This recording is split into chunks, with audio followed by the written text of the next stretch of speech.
حشر زبانوں پہ رہے گا یا مصطفیٰ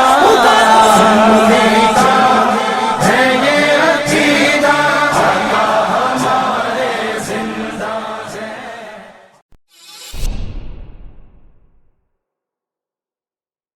بھائی ندیم بھائی، ہاں کیا ہوا؟ یہ بتا، مسجد میں مقنص امامت کر سکتا ہے؟ ارے یہ حنفیت کا مسئلہ ہے تو ہم سے گائے کو پوچھ رہے ہو؟ فتاوی اہل حدیث میں لکھا ہے۔ ہاں تو لکھا ہے تو حنفیوں کا مسئلہ نہیں بتا سکتے گا؟ بتاوا اہل حدیث میں فتاوی اہل حدیث میں لکھا ہوا ہے، حنفیوں کا مسئلہ نہیں، تمہارے اجازت دی گئی ہے۔ کوئی حنفی اجڑا ہے کہ اہل حدیث کی جڑا بتاؤ پہلے۔ اہل حدیث ہاں بتاؤ کون ہے؟ تم۔ ہاں یہ دیکھو ابھی تمہارا بات بولے تو کیا بولا تھا، وہ ایک نمبر کا جاہل ہے، اس کو نہیں آتا، جبکہ اجڑے کیا بھرے ہوئے ہیں۔ ارے ابھی ہم یہ آڈیو بنائیں گے تو بعد میں ابھی ہم ولی ہے اور سنو، اور اللہ کی بیوی کہتے تھے، اور مجلوب کے اوپر کا نام معلوم ہے کہ نہیں؟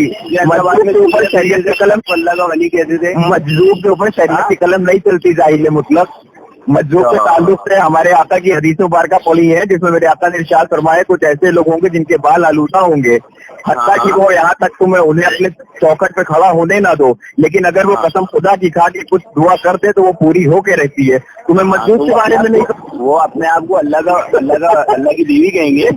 تمہیں مجلوب تو کہہ رہے ہیں، مجلوب اپنے ذہنی کیفیت توازن میں ہوتا ہی نہیں ہے تو اس کو ولی بولیں گے؟ اوپر تو مناظرہ جو ہوا تھا گستاخ کون، جا کے دیکھو اس کے اندر ولی بولیں گے کیا؟ ارے اس کو ولی بولیں گے کیا؟ اللہ کے ولی مجذوب ہوتے ہیں، ان کے اوپر شریعت کی قلم نہیں چلتی ہے، اس کے تعلق سے کئی حدیثیں ہیں۔ تو نے نہ جانے زندگی میں کبھی حدیث پڑھی کہ نہیں پڑھی؟ نام لیا پہلے حدیث، ابھی سننا شیطان ابھی یہ بڑبڑائے گا، اس کے بچہ پیدا ہو گیا ہوش میں یہ شریعت محمدی کی قلم اس پہ نہیں چلے یا عقیدت رکھتا وہ کافر ہے۔ اچھا کہاں لکھا ہے، کون سی حدیث میں لکھا ہے؟ ارے یہ تو ہمارا ایمان ہے کہ حدیث بتا، قرآن کی آیت حدیث بتا کہ جس کا دماغی توازن صحیح نہ ہو اور جو اللہ کا پاگل ہے، جس کا دماغی توازن صحیح نہیں وہ پاگل ہے، اور جو مجذوب ہو اس پہ شریعت کی قلم چلے گی، مجذوب پہ شریعت کی قلم صحیح نہیں ہے، وہ تو پاگل ہے، بچہ ہے۔ ندیم مقنص سنو، وہ تو ہماری حدیث ہے کہ اللہ تعالیٰ نے بچے پہ سے پاگل سے قلم اٹھا لیا ہے۔ یہ حدیث ہے؟ بچہ تمہاری کون سی حدیث ہے؟ تمہاری کون سی حدیث ہے؟ تمہاری کون سی حدیث ہے؟ ارے تیری کون سی حدیث ہو گئی؟ یار میرے ذہن میں بہت سارے پاگل گھومتے ہیں تو اس کو ولی بنا لے۔ ہمیں پتا ہے تیرے ذہن میں سب پاگل ہیں، اسے مجذوب نہیں پتا کون ہوتے ہیں۔ پاگلوں کی کمی ہے، بہت سارے پاگل گھوم رہے تھے۔ تیرے شہر میں اتنے پاگل ہیں، تبھی تو بھی پاگل ہو گیا ہے، تبھی تو یہ بھی پاگل ہو گیا ہے۔ وہ سانو مقنص سنو وہ سانو مقنص ابھی کال کر رہا تھا، ابھی میں کال کر رہا تھا، یہ اہل حدیث جو ہے مقلد ہوتے ہیں اپنے ان دو ٹپوری ملاؤں پہ جو لگاتے ہیں۔ بہت آسان سی بات پوچھتا ہوں، جو اللہ کا ولی ہوتا ہے وہ باعمل ہوتا ہے کہ نہیں؟ کتاب و سنت کا پابند ہوتا ہے کہ نہیں؟